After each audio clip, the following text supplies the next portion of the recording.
नमस्कार और आज की इस खास चर्चा में आपका स्वागत है। नमस्कार। आज हम एक कह सकते हैं एक कानूनी मामले की गहराई में उतर रहे हैं। ये मामला दिखाता है कि कैसे बदलते हुए नियम किसी परिवार की जिंदगी पर असर डाल सकते हैं। हाँ, और ये कहानी है अनुकंपा नियुक्ति के इंतजार की। एक पत्नी का लंबा संघर्ष जिनके पति बैंक कर्मचारी थे और अचानक लापता हो गए। बिल्कुल, हमारी जानकारी का जो आधार है वो मध्य प्रदेश हाईकोर्ट इंदौर खंडपीठ का एक बहुत महत्वपूर्ण फैसला है।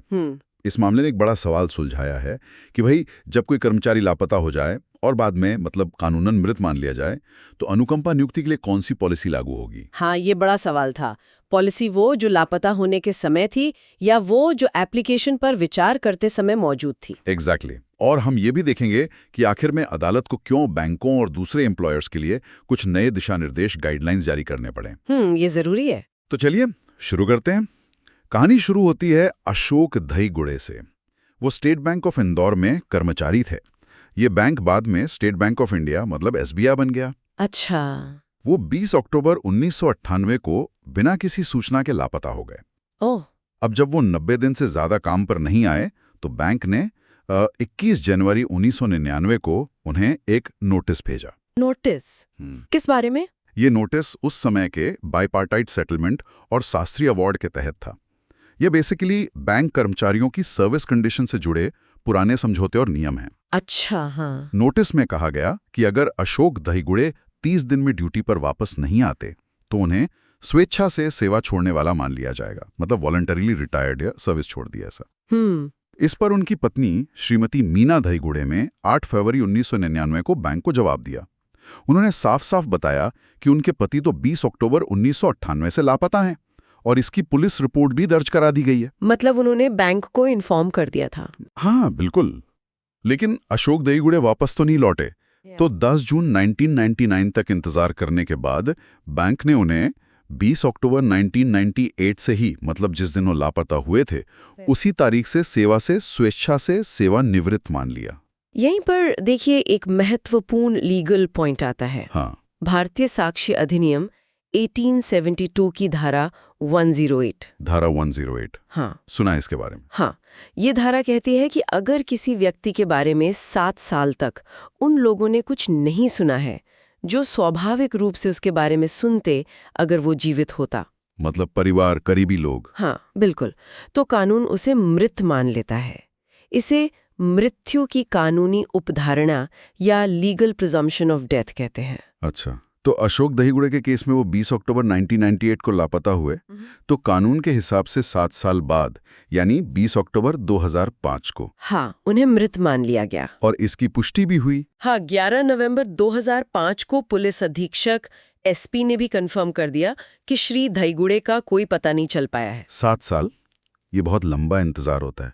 सोचना भी मुश्किल है कि उस दौरान परिवार पर क्या बीती होगी, किस मतलब अनिश्चितता में उन्होंने ये वक्त गुजारा होगा। बिल्कुल, और इसी कानूनी स्थिति के आधार पर श्रीमती दहीगुड़े ने फिर आगे कदम बढ़ाया। हाँ, उन्होंने 3 सितंबर 2007 को बैंक को एक लीगल नोटिस भेजा।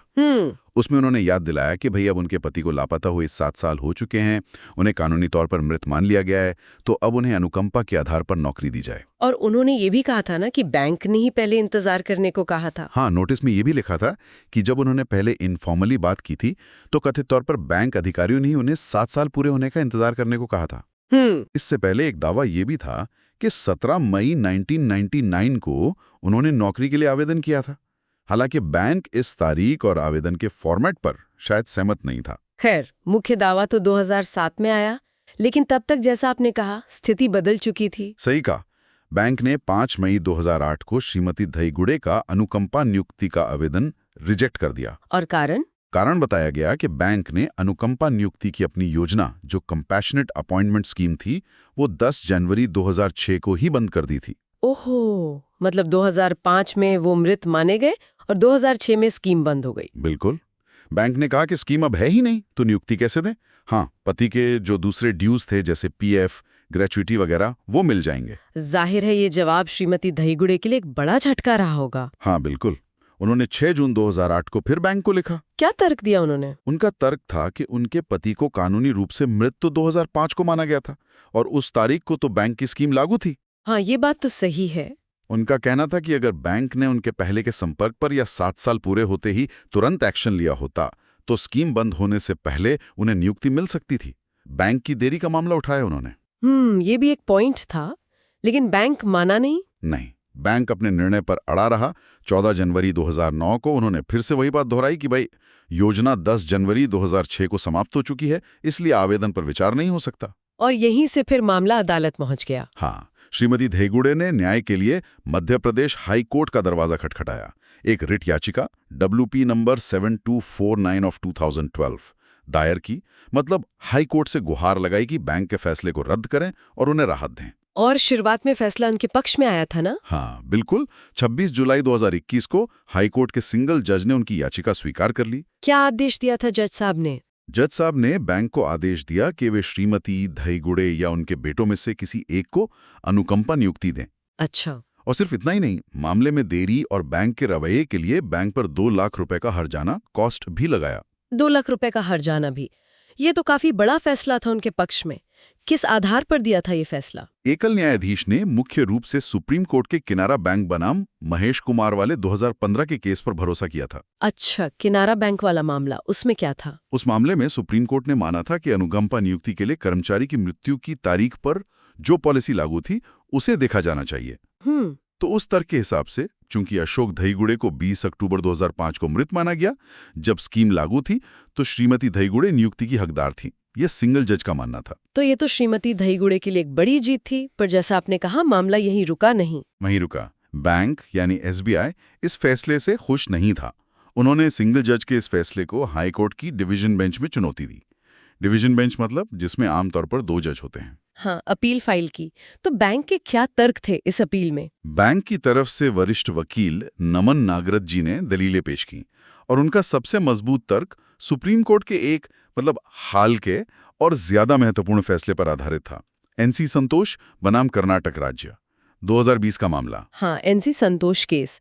इसने तो अनुकंपा नियुक्ति के कानून को काफी हद तक स्पष्ट कर दिया था। अच्छा, तो NC संतोष मामले में ऐसा क्या कहा गया था जो कैनरा बैंक वाले फैसले से अलग था? बिल्कुल सही सवाल है। NC संतोष केस में सुप्रीम कोर्ट ने साफ कर दिया कि अनुकंपा नियुक्ति के आवेदन पर विचार करते समय at the time of consideration जो पॉलिसी या नियम लागू हैं वही डिसाइसिव होंगे। अच्छा, कंसिडरेशन के समय वाली पॉलिसी, न कि मृत्यु के समय वाली। हाँ बिल्कुल, न कि कर्मचारी की मृत्यु या लापता होने के समय की पॉलिसी। कोर्ट ने यह भी स्पष्ट किया कि अनुकंपा नियुक्ति एक रियायत है, एक कंसेशन है, कोई निहित अधिकार मतलब वेस्टेड राइट नहीं है जो मृत्यु होते ही ऑटोमेटिकली मिल जाए। इस फैसले ने कैनरा बैंक जैसे पुराने फैसलों में जो अलग अलग विचार थे उनको काफी हद तक रिजॉल्व कर दिया, या कह सकते हैं कि सुपरसीड कर दिया। तो बैंक का पॉइंट यह था कि जब श्रीमती धईगुड़े के आवेदन पर असल में विचार किया गया, मतलब 2008 में, तब तक तो स्कीम बंद हो चुकी थी। हाँ एग्जैक्टली, यही उनका मुख्य बिंदु था। उन्होंने कहा कि भाई हम एक बड़े पब्लिक सेक्टर बैंक है, हम नियमों और पॉलिसी से बंधे हैं, हम 10 जनवरी 2006 को बंद हो चुकी स्कीम के तहत नियुक्ति नहीं दे सकते, वरना गलत मिसाल कायम होती। हाँ, और ऐसे दावों की बाढ़ आ सकती थी। बैंक ने यह भी तर्क दिया कि उन्होंने श्रीमती धईगुड़े को 7 साल इंतजार करने के लिए कहकर, मतलब धारा 108 के तहत कानूनी प्रक्रिया का ही पालन किया था। स्कीम 10 जनवरी 2006 को खत्म हुई और बैंक के अनुसार श्रीमती धईगुड़े का पहला डॉक्यूमेंटेड रिक्वेस्ट जो बैंकिंग ओम्बुड्समैन के जरिए आया था वो 7 फरवरी 2008 को मिला, जो स्कीम खत्म होने के काफी बाद था। हाँ, काफी बाद। बैंक ने मध्य प्रदेश हाई कोर्ट की फुल बेंच के 2 पुराने फैसलों का भी हवाला दिया, लक्ष्मण प्रसाद रायकवर 2008 और बैंक ऑफ महाराष्ट्र बनाम मनोज कुमार धैर्या 2010।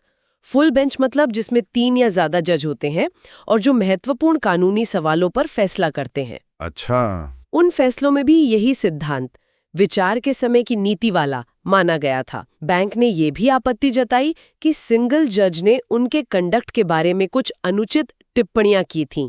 जाहिर है बैंक के इन तर्कों का जवाब भी दिया गया होगा। श्रीमती धईगुड़े के वकील अंकित प्रेमचंदानी जी ने क्या कहा? श्रीमती धईगुड़े के वकील ने जोर दिया कि बैंक की अपील खारिज होनी चाहिए। उनका कहना था कि सिंगल जज का फैसला मामले के फैक्ट्स और रिकॉर्ड पर आधारित था और वो सही था। उन्होंने ये भी कहा कि सिर्फ इसलिए कि सिंगल जज के सामने सुनवाई के वक्त एनसी संतोष केस का जिक्र नहीं हुआ, याचिकाकर्ता को इसका नुकसान नहीं होना चाहिए। एक और तर्क ये भी दिया गया कि शायद एनसी संतोष फैसले का मतलब ये निकाला जा सकता है कि आवेदन दाखिल करने के समय के नियम लागू हों।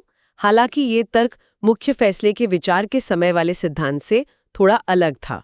तो दोनों पक्षों की दलीलें सुनने के बाद आखिरकार डिवीजन बेंच ने क्या फैसला सुनाया? डिवीजन बेंच, जिसमें जस्टिस सुबोध अभ्यंकर और जस्टिस प्रणय वर्मा थे, ने मामले का बहुत गहराई से विश्लेषण किया।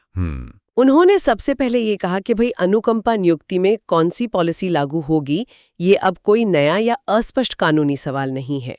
मतलब ये कोई रेस इंटीग्रा नहीं है। अच्छा, मतलब कानून अब तय है इस पर। हाँ बिल्कुल, ये कानून सुप्रीम कोर्ट ने एनसी संतोष 2020 मामले में और मध्य प्रदेश हाई कोर्ट की फुल बेंच ने लक्ष्मण प्रसाद रायकवार 2018 और बैंक ऑफ महाराष्ट्र 2010 मामलों में साफ तौर से तय कर दिया है। और वो तय कानून क्या है, एक बार फिर से बताएंगी? तय कानून यही है कि अनुकंपा नियुक्ति के आवेदन पर जिस तारीख को कॉम्पिटेंट अथॉरिटी विचार कर रही है, उस तारीख को जो पॉलिसी या स्कीम लागू है वही मान्य होगी। कंसिडरेशन की तारीख वाली पॉलिसी। हाँ, जैसा कि एनसी संतोष में कहा गया, ये एक रियायत है, अधिकार नहीं है। तो इस कानून को इस मामले के तथ्यों पर कैसे लागू किया गया? न्यायालय ने देखा कि बैंक ने श्रीमती दहीगुड़े की अनुकंपा नियुक्ति की रिक्वेस्ट पर फॉर्मल रूप से विचार करके उसे रिजेक्ट करने का फैसला कब लिया? 5 मई 2008 को। हाँ। और इस तारीख तक बैंक की अनुकंपा नियुक्ति योजना बंद हुए 2 साल से ज्यादा हो चुके थे, क्योंकि वो तो 10 जनवरी 2006 को ही बंद हो गई थी। सही बात है। इसलिए कोर्ट का निष्कर्ष था कि चलो मान भी लें कि श्रीमती दहीगुड़े का कोई आवेदन 10 जनवरी 2006 से पहले पेंडिंग था, हालांकि बैंक इस बात पर भी डिस्प्यूट कर रहा था। हाँ। फिर भी योजना समाप्त होने के बाद उस पर विचार करके नियुक्ति नहीं दी जा सकती थी, कानून इसकी इजाजत नहीं देता। तो फिर अंतिम नतीजा क्या रहा अपील का? नतीजा ये रहा कि डिवीजन बेंच ने माना कि सिंगल जज का आदेश सुप्रीम कोर्ट द्वारा एनसी संतोष में स्थापित कानून के हिसाब से टिकने लायक नहीं था, सस्टेनेबल नहीं था। इसलिए बैंक ने जो अपील दायर की थी उसे स्वीकार कर लिया गया और सिंगल जज ने जो नियुक्ति और हर्जाने का आदेश दिया था उसे रद्द कर दिया गया।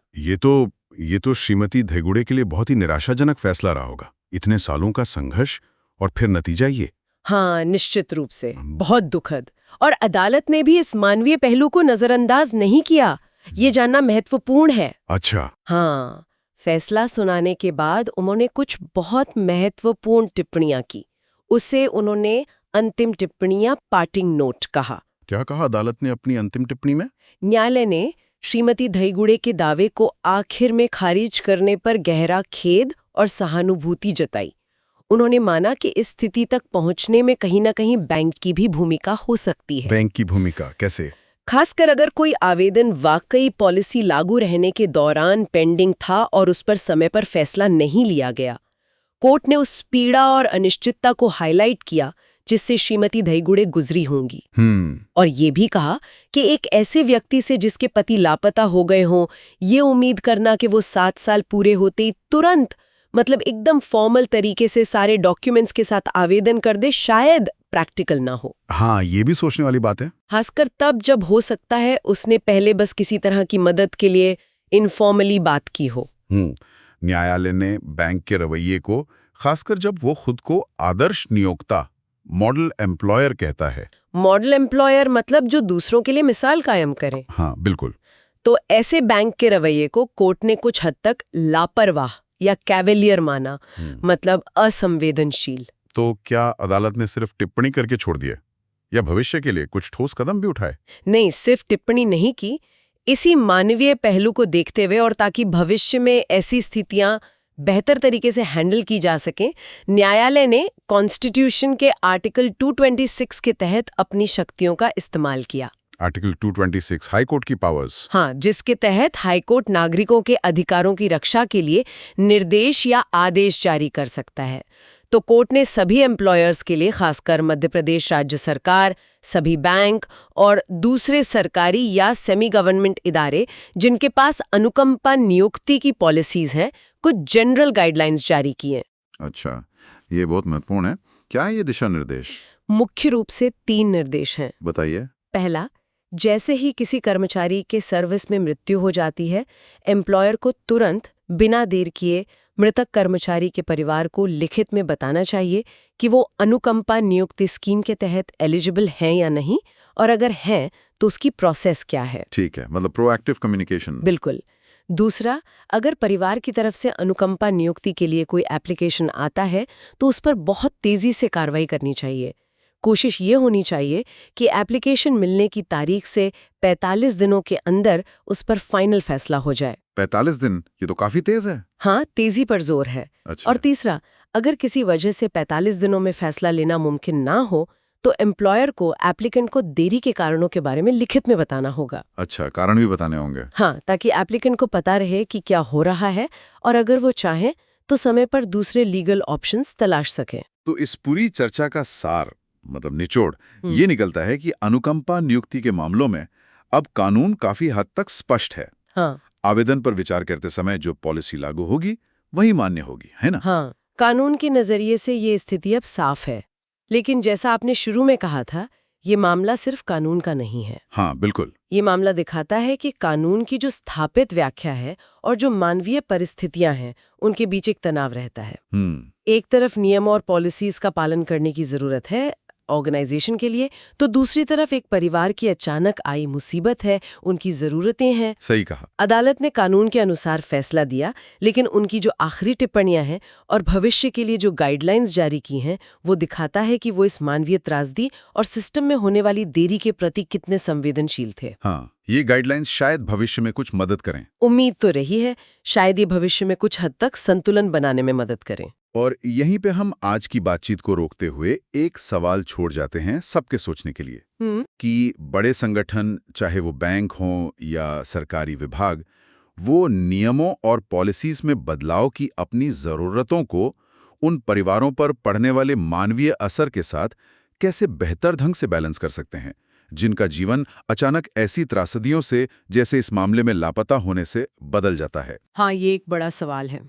या फिर क्या आपको लगता है कि अदालत ने जो ये नए दिशा निर्देश जारी किए हैं वो वाकई में प्रोसेस को तेज करेंगे और भविष्य में श्रीमती दहीगुड़े जैसे मामलों में होने वाली देरी और लंबी कानूनी लड़ाइयों को कम कर पाएंगे? ये सोचने वाली बात है। क्या ये निर्देश जमीनी स्तर पर लागू हो पाएंगे? बिल्कुल, ये विचार करने योग्य प्रश्न है। इसी के साथ आज की चर्चा यहीं समाप्त करते हैं। धन्यवाद। धन्यवाद।